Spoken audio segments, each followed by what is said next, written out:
મેં જે પણ આપને પ્રસંગો પૂછ્યા છે એ તો મને કહેશો જ, પરંતુ નાથ મારાથી યદિ કોઈ પ્રસંગ પૂછવામાં છૂટી ગયો હોય તો નાથ મને એ પણ સંભળાવજો, મારાથી કંઈ છુપાવતા નહીં.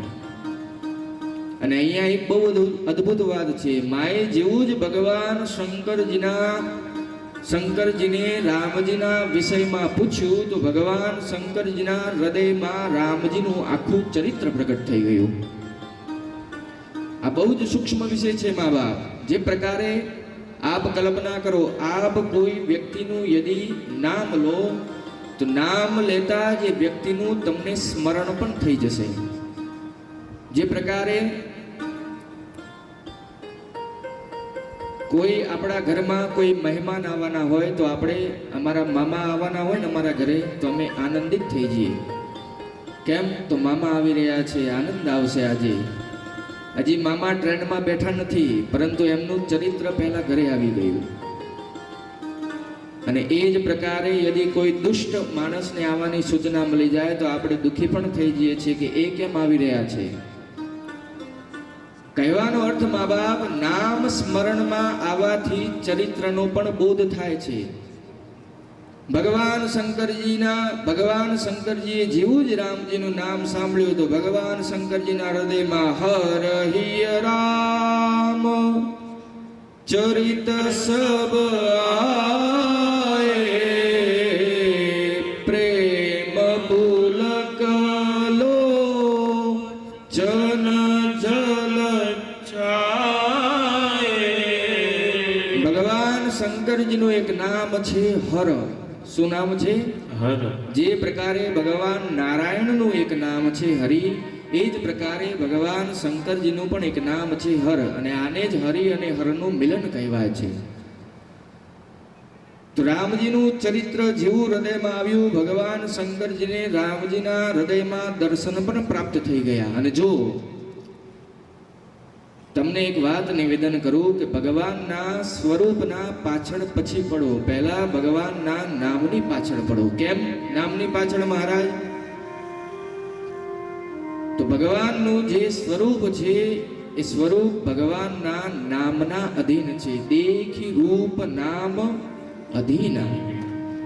નામ સ્મરણમાં આવવાથી સ્વરૂપનો પણ બોધ થાય છે. જે પ્રકારે આપ કોઈ વ્યક્તિને યદિ ઓળખો છો અને વ્યક્તિને ઓળખો છો તો યદિ એ વ્યક્તિનું આપ નામ લેશો તો નામ લેતા જ એ વ્યક્તિનો ચહેરો તમારી સામે આવી જશે કે હા આ ભાઈ છે. એટલા માટે મા બાપ તમારાથી પ્રાર્થના છે કે ભગવાનના સ્વરૂપના પાછળ પછી પડો, પહેલા ભગવાનના નામની પાછળ પડો. કેમ નામની પાછળ મહારાજ? તો એક મહાત્મા રામ નામનું જપ કરી રહ્યા હતા. તો એક દિવસ કોર્ટના વકીલ એ રસ્તેથી નીકળ્યા તો મહાત્માને જોઈ ગયા. મહાત્મા આ રીતે શ્રી રામ શ્રી રામ શ્રી રામ શ્રી રામ નામ જપ કરી રહ્યા હતા. વકીલ ગાડીમાંથી ઉતર્યા, મહાત્મા પાસે ગયા અને કહ્યું કે આ શું રામ રામ રામ રામ કરી રહ્યા છો? અરે તમારા રામ બોલવાથી કઈ ભગવાનને ફરક પડશે?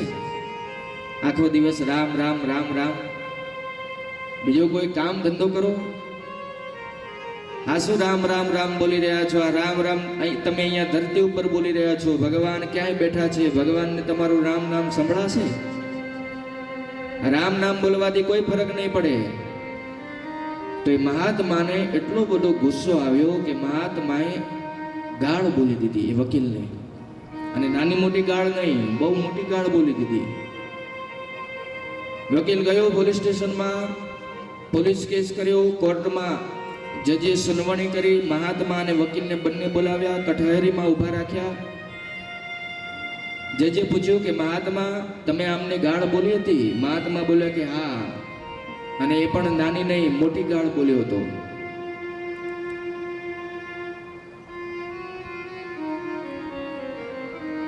તો જજ બોલ્યા કે આપ ગાળ કેમ બોલ્યા? તો મહાત્મા બોલ્યા કે હું રામ નામ જપી રહ્યો હતો ને આ કહેતા હતા કે રામ નામ જપવાથી કશું જ ફરક ન પડે,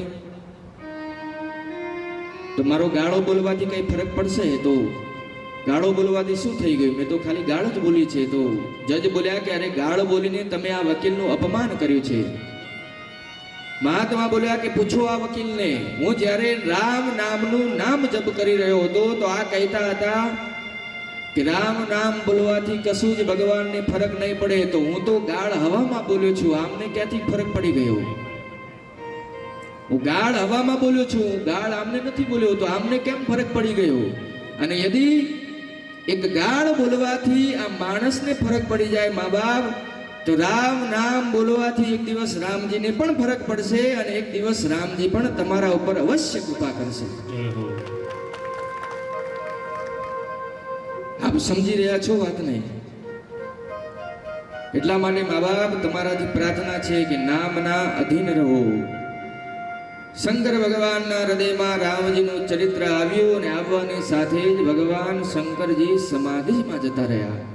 પાછલી વાર ગયા હતા તો 87,000 વર્ષે જાગ્યા હતા. હવે આ વખતે ગયા છે તો કેટલા વર્ષે જાગશે કોઈ ખબર નથી.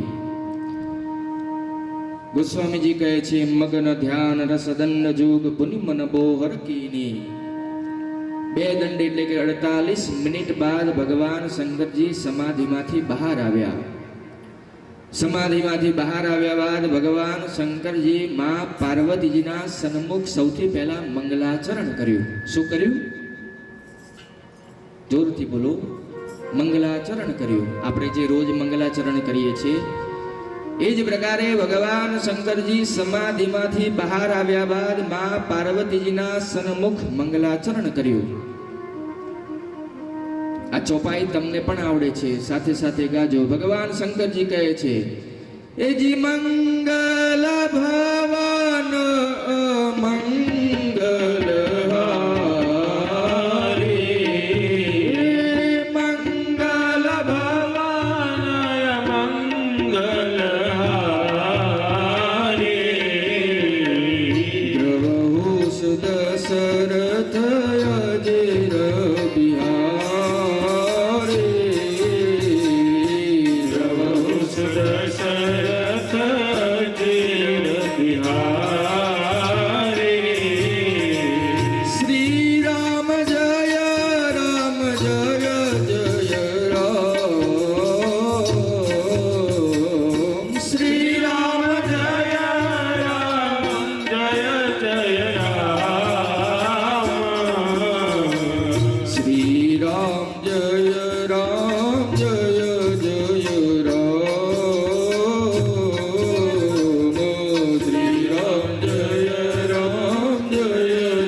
સન્મુખ મંગલાચરણ કર્યું અને મંગલાચરણ કર્યા બાદ માં ભગવાન શંકરજી માં પાર્વતીજીને ધન્યવાદ આપી રહ્યા છે.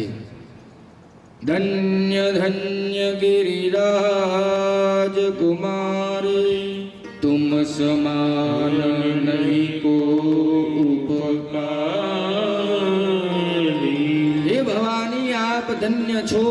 હે પાર્વતીજી, આપે જે આજે મારા ઉપર ઉપકાર કર્યો છે આવો ઉપકાર આજ સુધી મારા ઉપર કોઈએ નથી કર્યો. માં પાર્વતીજી પૂછે છે, પ્રભુ મેં આપ પર કયો ઉપકાર કર્યો? ભગવાન શંકરજી કહે છે, દેવી પૂછે રઘુપતિ કથા પ્રસંગ સકલ લોક જગ પાવની ગંગા. દેવી આપે મારાથી શ્રી રામજીના પ્રસંગો પૂછ્યા છે, પરંતુ દેવી રામજીના ચરિત્રનું ગાયન કરવું એ કેવલ રામજીની કથા નથી. શંકર ભગવાન કહે છે, દેવી રામજીની કથા માં ગંગા સમાન છે. શ્રી ભગીરથજીએ શંકરજીની જટામાંથી ગંગાજીને પ્રગટ કર્યા. એ ગંગાજીને તો તમે જોયા છે. ક્યાં ક્યાં જોયા છે ગંગાજીને? ક્યાં ક્યાં જોયા છે? એક તો હરિદ્વારમાં, બીજું કાશીમાં અને ત્રીજું તીર્થરાજ પ્રયાગમાં. આ 3 જગ્યાએ જોયા છે. શું અંબુડમાં ગંગાજીને જોયેલા છે આપે? કહો, અંબુડમાં ગંગાજીને જોયેલા છે? આપણો આખો દમ લગાવી દઈશું મા બાપ તો પણ અમૂળમાં ગંગાજી પ્રગટ થવાના નથી. પરંતુ આજે મા પાર્વતી જે ભગવાન શંકરજીના મુખથી જે રામ કથા રૂપી ગંગા પ્રગટ કરાવી રહ્યા છે, આજે રામ કથા રૂપી ગંગા અમૂઢમાં પણ વહી રહ્યા છે. એટલા માટે શંકરજી આજે રામજીની કથાને માં ગંગા સમાન કહી રહ્યા છે. સકલ લોક જગ પાવની ગંગા, સમસ્ત લોકોને પવિત્ર કરવા માટે રામજીની કથા માં ગંગા સમાન છે. એટલા માટે મા બાપ સમય નીકાળીને કથામાં આવવાનો સ્વભાવ બનાવો. સમયના વિષયમાં હું બોલીશ નહીં, કારણ કે યદિ સમયના વિષયમાં બોલીશ તો વિવાદ થઈ જશે. પરંતુ મા બાપ અત્યારે આપણે બેઠા છીએ, 5 મિનિટ પછી આપણા સાથે શું થશે આપણને ખબર નથી. એટલા માટે મા બાપ સમયનો કોઈ ભરોસો નથી. જીવનનો થોડોક સમય ભગવાનના સંકીર્તન માટે, ભગવાનની કથા માટે નીકાળો. કોઈ જાણી શકે કાળને રે, આપણો કાલ સવારે કેવું થશે આપણને કશું જ ખબર નથી. એટલા માટે મા બાપ કથાના આશ્રયમાં રહીને, ભગવાનના શરણમાં રહીને કથા સાંભળવાનો સ્વભાવ બનાવો. કોઈ જાણી શકે કાળને રે, સવારે કાળ કેવો થશે. કોઈ જાણી શકે કાળને રે, સવારે કાળ કેવો થશે. કાયમાંથી હંસલો રે, તો ચિંતાનો ઉડી જશે. આ કાયમાંથી હંસલો રે, ઓ ચિંતાનો ઉડી જશે. કોણ જાણી શકે કાળને રે, સવારે કાળ કેવું થશે. કોણ જાણી શકે કાળને રે, સવાર કાલ કેવો થશે.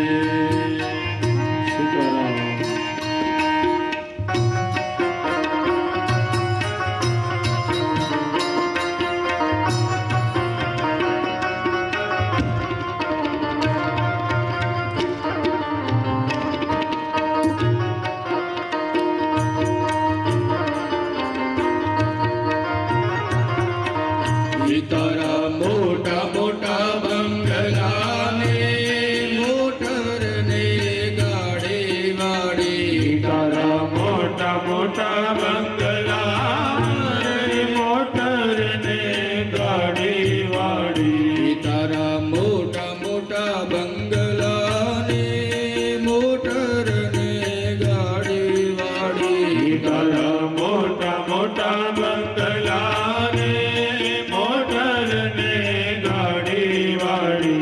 બધી માયા મોડી મેલીને ખાલી હાથે જાવો પડશે.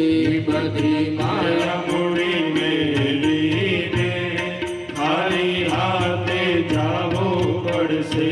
કોણ જાણી શકે કાળને રે, સવારે કાળ કેવો થશે. કોણ જાણી શકે કાળને રે, સવાર કાળ કેવો થશે.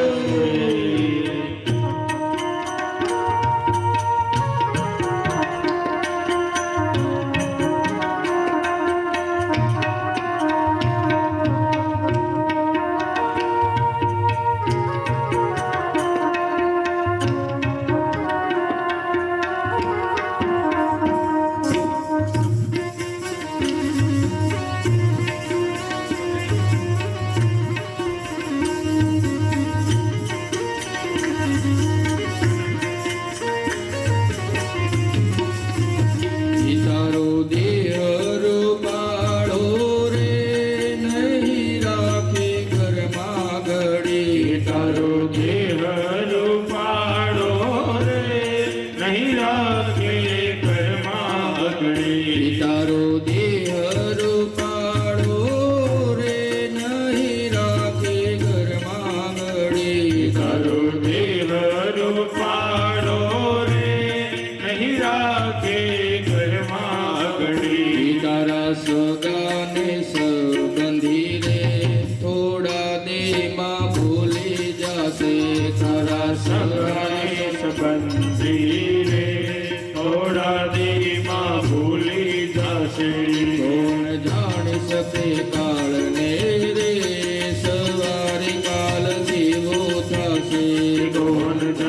सके काढ़ने रे सवार काल की वो से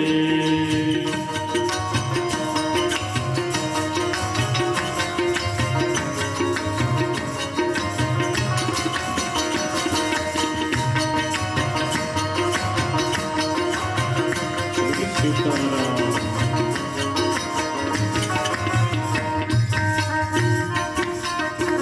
ओहो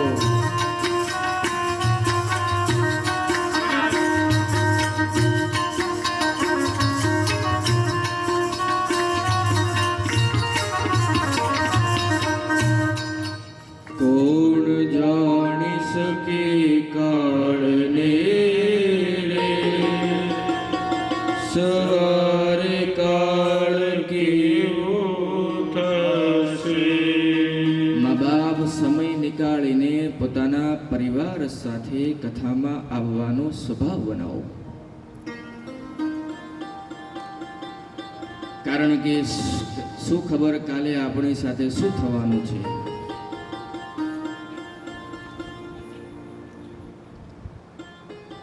ભગવાન શંકરજી માં પાર્વતીજીના સન્મુખ મંગલાચરણ કર્યું. મંગલાચરણ કર્યા બાદ ભગવાન શંકરજી માં પાર્વતીજીને ધન્યવાદ આપી રહ્યા છે. અને જો જીવનમાં જે વ્યક્તિના કારણે આપ ભગવાનની નૈકટ્ય પ્રાપ્ત થઈ રહી હોય મા બાપ, તે ભગવાન એ મનુષ્યને જીવનમાં હંમેશા ધન્યવાદ આપો. એ જે પણ રૂપમાં હોય, જે પણ સ્વરૂપમાં હોય, પરંતુ એ વ્યક્તિના કારણે યદિ તમે ભગવાનની નજીક જઈ રહ્યા છો તો એ વ્યક્તિને ધન્યવાદ આપવો જોઈએ. આજે હું આ મંચથી, આ વ્યાસપીઠથી આદરણીય જેઠા કાકા તથા ગોવિંદભાઈને ધન્યવાદ આપું છું. કારણ કે આ મારા જીવનની પહેલી કથા છે.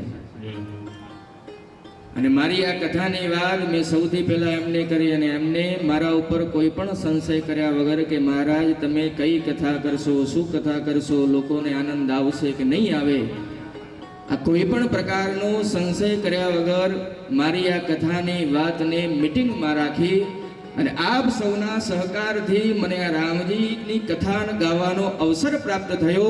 એટલા માટે હું આપ બધાને હૃદયથી ધન્યવાદ આપું છું. આશ્રમમાં શારદાબા તથા નર્મદાબા બંને ટાઈમ સેવા આપી રહ્યા છે. આશ્રમને ચોખ્ખો રાખી રહ્યા છે. અને આ 9 દિવસ જ નહીં, એમને જ્યારે પણ ટાઈમ મળે છે ત્યારે 1-2 દિવસમાં આવીને આશ્રમ ચકાચક કરીને જાય છે. કારણ કે એ સત્યને જાણી ગયા છે કે કયું ભજન છે, કયું ભજન નથી. દશરથભાઈ અહીંયા મંદિરમાં સેવા આપી રહ્યા છે. અને આજથી નહીં, હું જ્યારથી આવ્યો છું ત્યારથી મંદિરમાં સેવા આપી રહ્યા છે. મા બાપ અમૂળ ગામ દ્વારા, માતાજી દ્વારા મને એક ભેટ મળી છે. ભેટ કઈ છે? તો આપ સૌ લોકોના આશીર્વાદ મને ભેટમાં મળ્યા છે.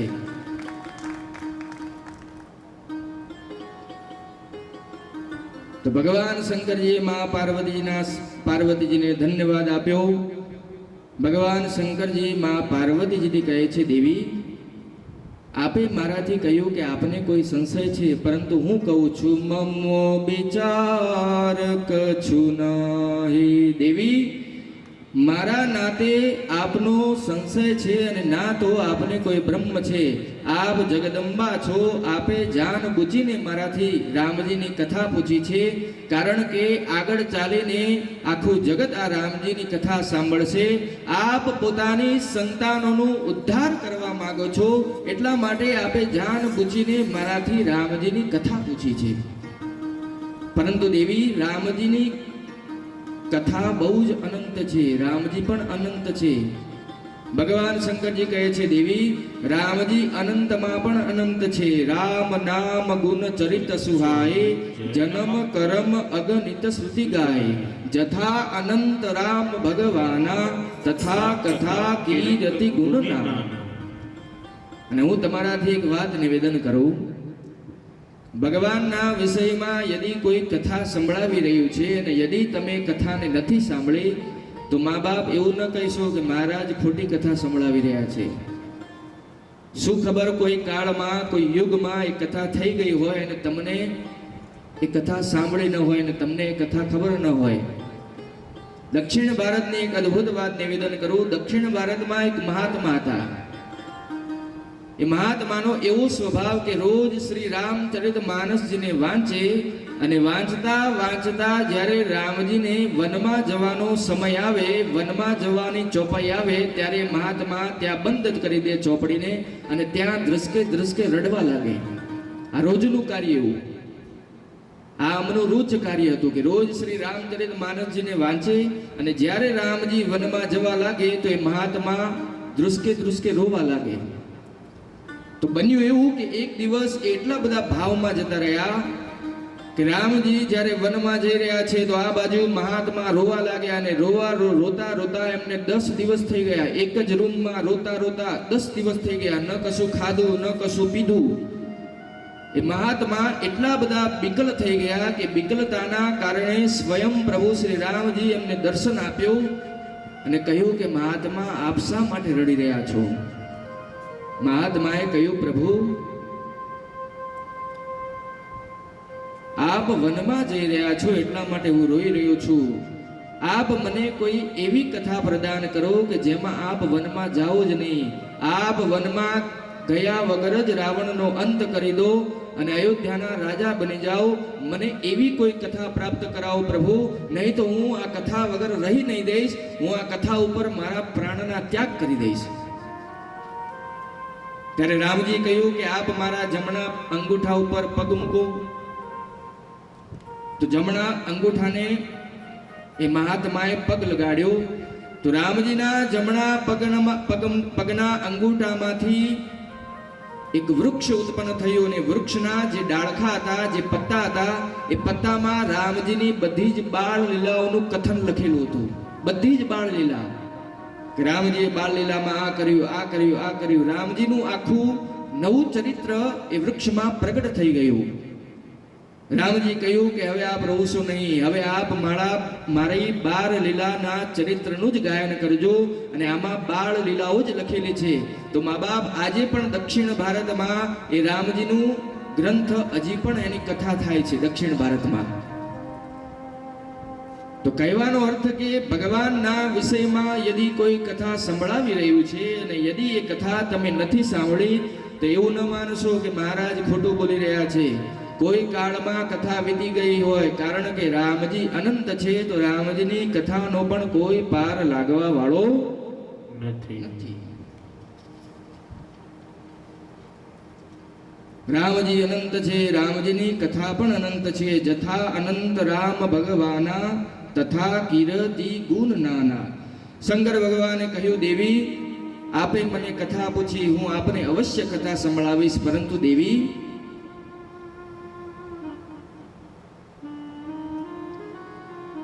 આપના મુખથી આ વાત શોભા નથી આપતી. યદ્યપિ હું જાણું છું કે આપે મોહમાં આવીને આ વાત કહી દીધી છે, પરંતુ દેવી આપના મુખથી આ વાત શોભા નથી આપતી. પાર્વતીજીએ પૂછ્યું કે કઈ વાત પ્રભુ? તો ભગવાન શંકરજી કહે છે કે દેવી આપે પૂછ્યું કે રામજી કોણ છે? દેવી રામજી ઉપર એ જ સંશય કરશે જે અધમ હશે, જે મોહ, જેની મતિ મોહ અને પિશાચે પકડી લીધી હશે, જે ધર્મથી વિમુખ હશે, જે સત્ય અને અસત્યને જાણતું નહીં હોય, એ જ કહી શકશે કે રામજી કોઈ બીજા છે અને એ જ કહી શકશે, એ જ રામજી ઉપર સંશય કરી શકશે. મુકુર મલિન અરુનયન વિહીના રામ રૂપ દેખય કે વિધીના. જેના મન રૂપી દર્પણ ઉપર મેલ જાગેલો છે, જેને આંખો હોવા છતાં પણ આંધળો બનીને ફરી રહ્યો છે, મા બાપ એને રામજીના સ્વરૂપના દર્શન કેવી રીતે થશે? ભગવાન શંકરજી કહ્યું, દેવી આપે કહ્યું કે સગુણ ભગવાન નિર્ગુણ કેવી રીતે થઈ ગયા, નિર્ગુણ ભગવાન સગુણ કેવી રીતે થઈ ગયા? પરંતુ દેવી સગુણ અને નિર્ગુણમાં કોઈ અંતર નથી. ભગવાન શંકરજી કહે છે, દેવી ચોપાઈના દર્શન કરો. શંકરજી કહે છે, સગુણ હિ અગુણ હિ નહિ કछु ભેદ. સગુણ હિ અગુણ હિ નહિ કछु ભેદ.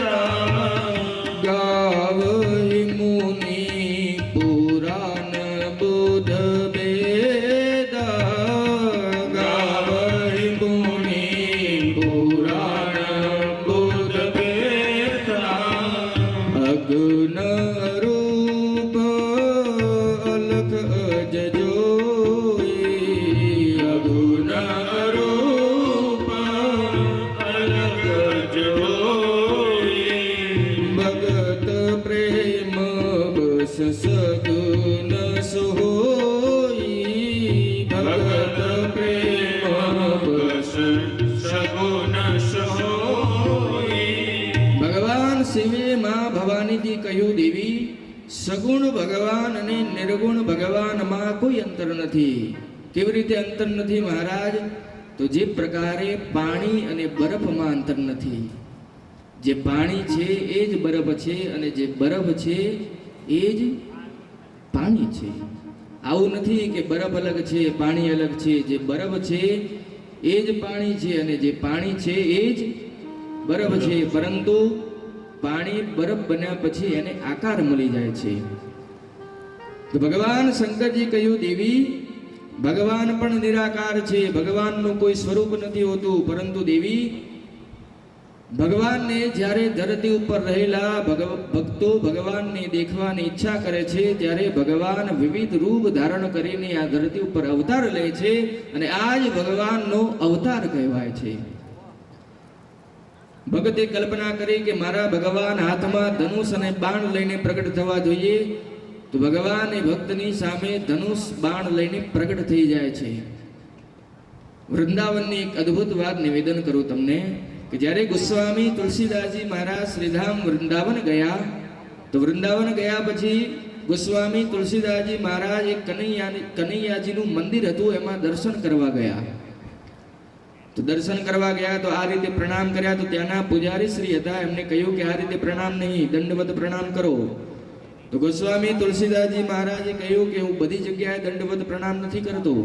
તુલસી મસ્તક તબહી ઝુકે જબ લીએ હાથ ધનુષ બાણ. જ્યારે હાથમાં ધનુષ અને બાણ દેખાશે ત્યારે જ હું દંડવત પ્રણામ કરું છું. બધી જગ્યાએ દંડવત પ્રણામ નથી કરતો. અને જેવું જ આ વાક્ય ભગવાન શ્રી કૃષ્ણએ સાંભળ્યું તો ભગવાન શ્રી કૃષ્ણ હાથમાં રહેલી વાંસળી ગાયબ થઈ ગઈ અને ભગવાન શ્રી કૃષ્ણ હાથમાં ધનુષ અને બાણ લઈને પ્રગટ થઈ ગયા. આજ પણ આપ વૃંદાવન જાઓ તો હજી પણ એ મંદિર છે જ્યાં ભગવાન શ્રી કૃષ્ણ આજ પણ હાથમાં ધનુષ અને બાણ લઈને ઉભેલા છે. આ શું થયું મહારાજ?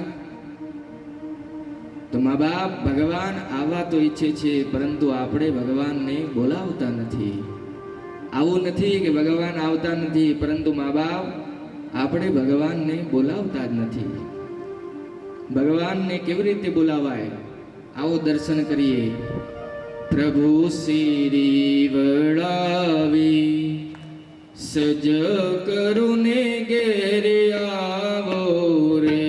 પ્રભુ શ્રી વડાવી સજ કરુને ઘેર આવો ને. હે પ્રભુ શ્રી વડાવી સજ કરુને ઘેરે આવો રે.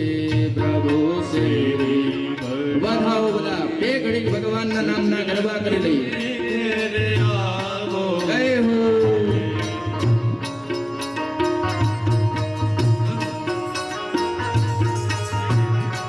હરિ બોલ. હરિ બોલ.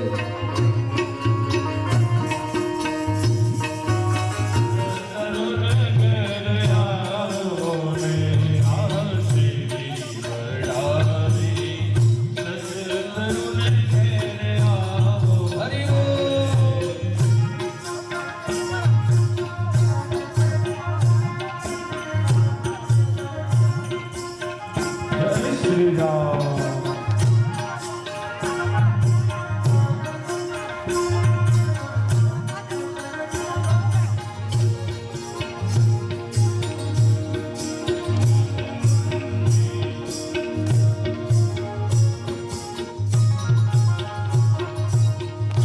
પ્રભુ તાતણ દેશો તાડવીને ઘેર આવો ને.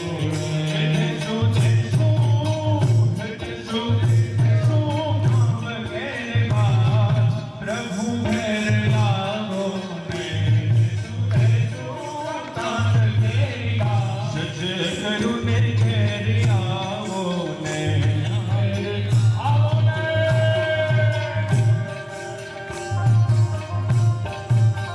શ્રી રામ.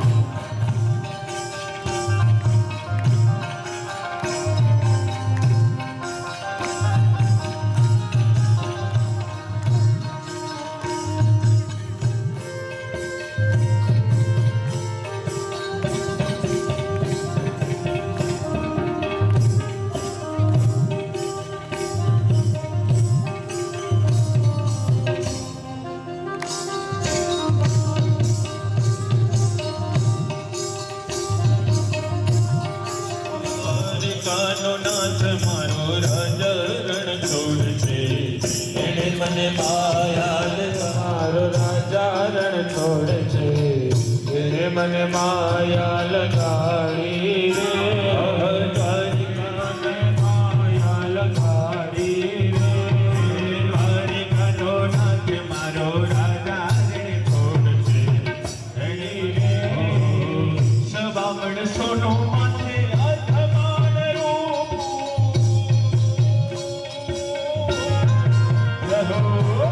સવામણ સોનો માથે અધમણ રૂપો એની ઘડાવે ને રામજીની ચાકડી હોરા. સવામણ સોનો માથે શોભતું રે. સવામણ સોનો માથે શોભતું રે.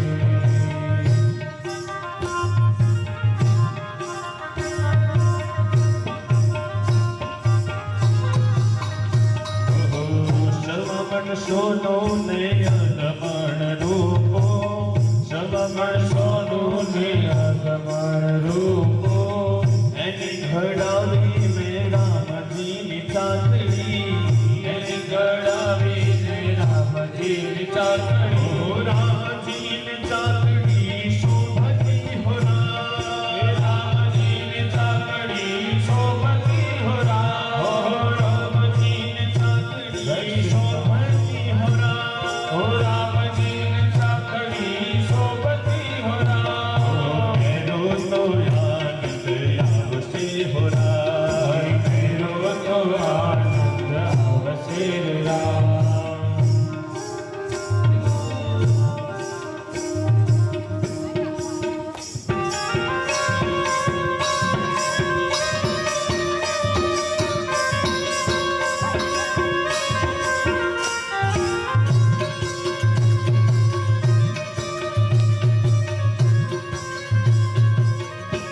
જય શ્રી રામ.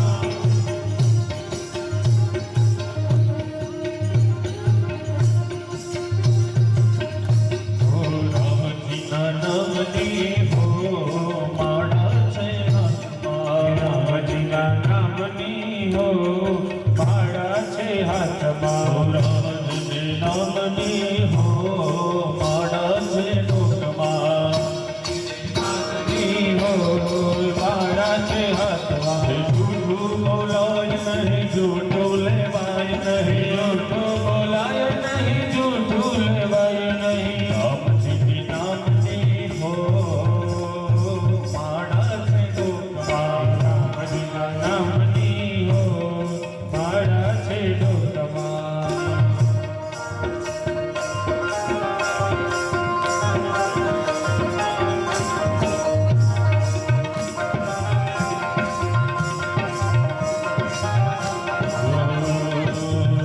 રાજા રામ રામ રામ સીતા રામ રામ રામ.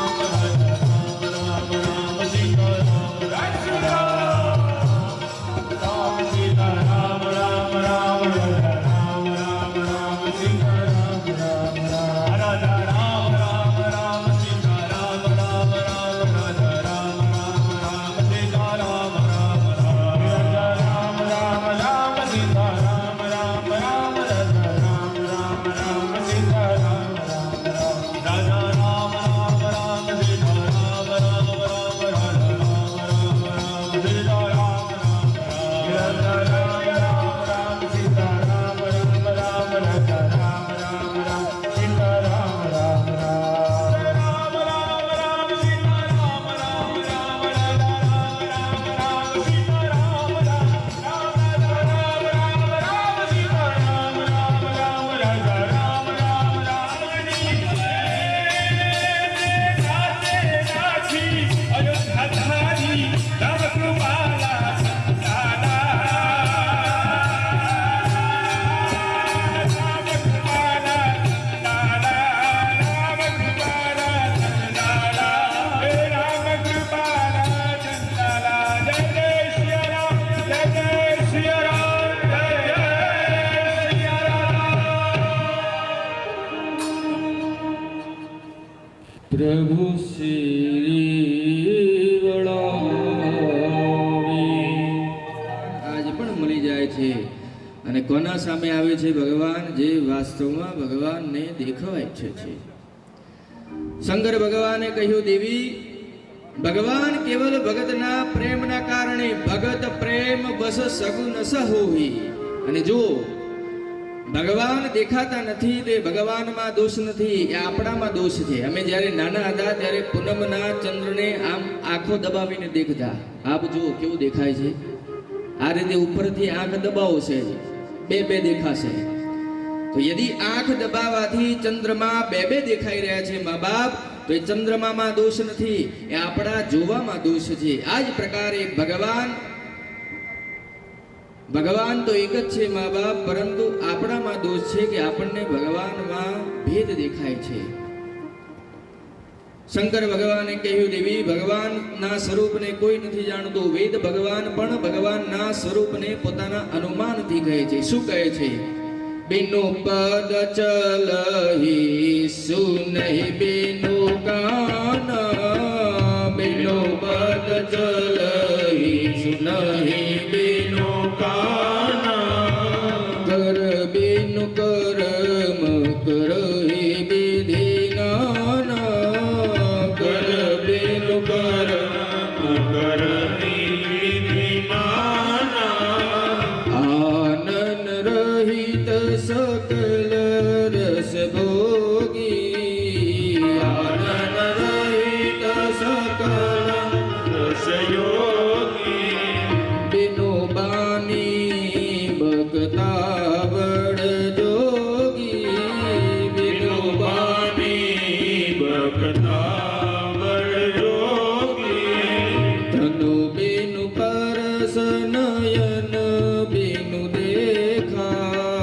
तनु बिनु परस नयन बिनु देखा, ग्रह ही दान बिनु बास आशेषा, ग्रह ही दान बिनु बास आशेषा, अशेष भाति अलौकिक करनी, अशेष भाति अलौकिक करनी, महिमा जासु जाय नहीं जानी, महिमा जासु जाय नहीं बरनी. ભગવાન શંકરજી કહે છે, દેવી, રામજીના સ્વરૂપને કોઈ નથી જાણતું. એ વગર વગર ચાલે છે, વગર આંખે દેખે છે, વગર કાને બધું સાંભળે છે, વગર નાકે સુગંધ લે છે, વગર જીભે વગતા છે, વગર મુખથી ભોજન ગ્રહણ કરે છે, વગર શરીરે બધાને સ્પર્શ કરે છે. અને દેવી, વેદ ભગવાન જેમના માટે આવું કહે છે, અને મુનિઓ જેમનો દિવસ અને રાત દિવસ જપ કરતા રહે છે, દેવી, એ જ જગતના પિતા આજે અયોધ્યામાં દશરથજીના પુત્ર બનીને અયોધ્યામાં રાજકુમાર બનીને રમી રહ્યા છે. પાર્વતી માએ પ્રણામ કરીને કહ્યું, પ્રભુ, મારો બધો જ બ્રહ્મ સમાપ્ત થઈ ગયો. હવે આપ એ કહો કે રામજી કેવલ પુરુષના રૂપમાં જ શા માટે અવતાર લીધો? બીજા ઘણા બધા રૂપ હતા, એમાં શા માટે અવતાર ન લીધો? ભગવાન શંકરજી બોલ્યા, દેવી, આ કહેવું ઠીક નથી કે ભગવાને આ કારણે જ જન્મ લીધો, પરંતુ દેવી, જ્યાં સુધી મને લાગે છે ત્યાં સુધી જબ જબ હોઈ ધર્મ કે હાની, જબ જબ હોઈ ધર્મ કે હાની. આ ધર્મને જેને હાનિ પકાડે છે ત્યારે બાળય અસુર અધમ અભિમાની, બાળય અસુર અધમ અભિમાન. ભગવાન શંકરજી કહે છે, દેવી, જ્યારે જ્યારે આ ધરતી ઉપર અભિમાની અસુર અધમ વધી જાય છે અને વધીને ગાય માતા ઉપર, આ ધરતી માતા ઉપર, સંત ઉપર, બ્રાહ્મણો ઉપર અત્યાચાર કરે છે, દેવી, ત્યારે ત્યારે અત્યાચારને સમાપ્ત કરવા માટે ભગવાન વિવિધ રૂપ ધારણ કરીને આ ધરતી ઉપર અવતાર લે છે. અહીંયા ભગવાન શંકરજી કહ્યું છે વિવિધ રૂપ. ભગવાન શંકરજી એમ નથી બોલ્યા ભગવાન કેવલ મનુષ્યનું રૂપ જ ધારણ કરે છે. ભગવાન શંકરજી કહે છે, દેવી, ભગવાન ક્યારેક અંશ રૂપમાં પણ આવી જાય છે. જેમાં ભગવાન હયગ્રીવનો અવતાર થયો, જેમાં ભગવાન મત્સ્યનો અવતાર થયો, જેમાં ભગવાન કુર્મનો અવતાર થયો. ભગવાન ક્યારેક આવેશના રૂપમાં પણ આવી જાય છે, જેમાં ભગવાન બુદ્ધનો અવતાર થયો, જેમાં ભગવાન પરશુરામનો અવતાર થયો, જેમાં ભગવાન દત્તાત્રેયનો અવતાર થયો. ભગવાન ક્યારેક વિશેષ રૂપમાં પણ આવી જાય છે, જેમાં ભગવાન નરસિંહાનો અવતાર થયો. ભગવાન ક્યારેક મહાપુરુષની રૂપમાં પણ આવી જાય છે, અને મા બાપ ભગવાન ક્યારેક પૂર્ણ રૂપમાં પણ આવી જાય છે, જેમાં સૌથી પહેલા રામજીનો અવતાર થયો, બીજો દ્વાપરમાં ભગવાન શ્રી કૃષ્ણનો અવતાર થયો, અને ત્રીજો આ કલિયુગમાં ભગવાનનો 24મો અવતાર કલગી થશે. જેવી જ્યારે આવશ્યકતા હોય છે, અકોર્ડિંગ ટુ નીડ, જેવી ડિમાન્ડ હોય છે, ભગવાન એવા વિવિધ રૂપ ધારણ કરીને આ ધરતી ઉપર અવતાર લે છે. ભગવાન શિવે મા પાર્વતીજી કહ્યું, દેવી આમ તો રામજીના જન્મના અનેક કારણ છે, પરંતુ હું આપને 5 કારણ બતાવું છું. કેટલા કારણ? જોરથી બોલો મહારાજ, કથા સાંભળવામાં બહુ થાક લાગે છે. થોડું બોલવાનો સ્વભાવ રાખો મા બાપ. કેટલા કારણ છે? 5 કારણ. બધાથી પહેલા કારણમાં શ્રી હરિના દ્વાર ઉપર 2 દ્વારપાલ છે, જેમનું નામ છે જય અને વિજય. એક દિવસ સનકાદિક મુનિ શ્રી હરિના દર્શન કરવા ગયા, તો દ્વાર ઉપર ઉભેલા જય અને વિજયે આ સનકાદિક મુનિઓને રોકી લીધા અને કહ્યું કે અહીંયા કોઈનો પણ પ્રવેશ વર્જિત છે. સનકાદિક મુનિએ વારંવાર કહ્યું, જય અને વિજય માન્યા નહીં, તો હાથમાં જળ લઈને સનકાદિક મુનિઓએ જય અને વિજયને શ્રાપ આપી દીધો કે જાઓ, તમે અસુર બની જાઓ. આટલું સાંભળતા શ્રી હરિ અંદરથી દોડીને બહાર આવ્યા. સનકાદિક મુનિએ કહ્યું, પ્રભુ અમે વારંવાર કહ્યું તો પણ આ જવા નતા દેતા, તો અમે આમને શ્રાપ આપી દીધો છે, અને એટલું શ્રાપ જ નહીં, આમને 3 વાર અસુર બનવું પડશે, અને પ્રભુ આમનો ઉદ્ધાર કરવા માટે તમારે પણ અવતાર લેવો પડશે. ત્યારે આગળ જઈને આજ જય અને વિજય સતયુગમાં શરીર ધારણ કરીને હિરણ્યાક્ષ અને હિરણ્યકશ્યપ બન્યા. જેમના તો હિરણ્યાક્ષ માટે ભગવાન વરાહનો અવતાર લીધો, અને હિરણ્યકશ્યપ માટે ભગવાન શ્રી નરસિંહનો અવતાર થયો. બીજો જન્મ થયો ત્રેતાયુગમાં રાવણ અને કુંભકર્ણના રૂપમાં, જેમના માટે શ્રી રામજી અવતાર લીધો. અને ત્રીજો જન્મ થયો દ્વાપરમાં શિશુપાલ અને દંતવક્ત્રના રૂપમાં, જેમના માટે ભગવાન શ્રી કૃષ્ણએ અવતાર લીધો. આ છે પહેલું કારણ રામજીના જન્મનું. બીજા કારણમાં જે તુલસી માતા છે, એ તુલસી માતાનું આગલા જન્મમાં નામ હતું મા વૃંદા. શું નામ હતું? આજ પણ વૃંદા જ કહેવાય છે, જે પ્રકારે વૃંદાવન ધામ છે એ પ્રકારે. તો મા વૃંદાનો વિવાહ અસુરોના રાજા જલંધર સાથે થયો. તો અસુરોના રાજા જલંધરથી વિવાહ થયા બાદ બન્યું એવું કે અસુરોના રાજા જલંધરને મા વૃંદાના સતીત્વના કવચના કારણે જલંધરને યુદ્ધમાં કોઈ ન મારી શક્યા. સ્વયં ભગવાન શંકરજી પણ ન મારી શક્યા. દેવતાઓ લાચાર છે, ગયા શ્રી હરિ પાસે, પ્રભુ આ મરશે કેવી રીતે? પ્રભુએ રચના બનાવી કે તમે યુદ્ધ મેદાનમાં જઈને જલંધરને લલકારો, હું કંઈક કરું છું. તો આ બાજુ દેવતાઓએ જલંધરને લલકાર્યો, અને આ બાજુ જલંધર યુદ્ધ કરવા નીકળ્યો. તો મા વૃંદાએ જલંધરને રોકીને કહ્યું, પ્રભુ આપ યુદ્ધમાં જઈ રહ્યા છો, તો આપની કુશળતા માટે હું અહીંયા પૂજામાં બેસી છું, અને જ્યાં સુધી હું આ પૂજામાં બેસી રહીશ ત્યાં સુધી યુદ્ધમાં કોઈ તમારો વાળ પણ વાંકો કરી શકવાના નથી. આટલું કહીને જલંધર યુદ્ધ કરવા ગયો છે, અને આ બાજુ શ્રી હરિ જલંધરનું રૂપ ધારણ કરીને મા વૃંદા સામે પ્રગટ થઈ ગયા છે. અને જેવું જ વૃંદાએ પતિનું મુખ જોયું, તો મા વૃંદા પૂજા છોડીને ઊભા થઈ ગયા. અને જેવા જ પૂજા છોડીને ઊભા થઈ ગયા, તો મા બાપ આ બાજુ યુદ્ધમાં દેવતાઓએ જલંધરનું માથું કાપી નાખ્યું. અને કપાયેલું માથું જ્યારે મા વૃંદાને સન્મુખ આવીને પડ્યું, તો મા વૃંદા કાપવા લાગ્યા. શ્રી હરિને કહ્યું, કોણ છો આપ? ભગવાન શ્રી હરિ પોતાના સહજ રૂપમાં પ્રગટ થયા. મા વૃંદા બોલી કે પ્રભુ આપ, અરે હું તો આપને પ્રભુ માનતી હતી, ને આપ આટલા બધા કપટી નીકળ્યા. જાઓ, હું આપને શ્રાપ આપું છું કે જે પ્રકારે છલ કરીને મને આપે મારા પતિથી દૂર કરી છે, એ જ પ્રકારે મારો પતિ તમને છલ કરીને તમને તમારી પત્નીથી દૂર કરશે. હું તમને ભગવાન માનતી હતી, અને તમે ભગવાન થઈને મારા ઉપર આવો કપટ કર્યો છે.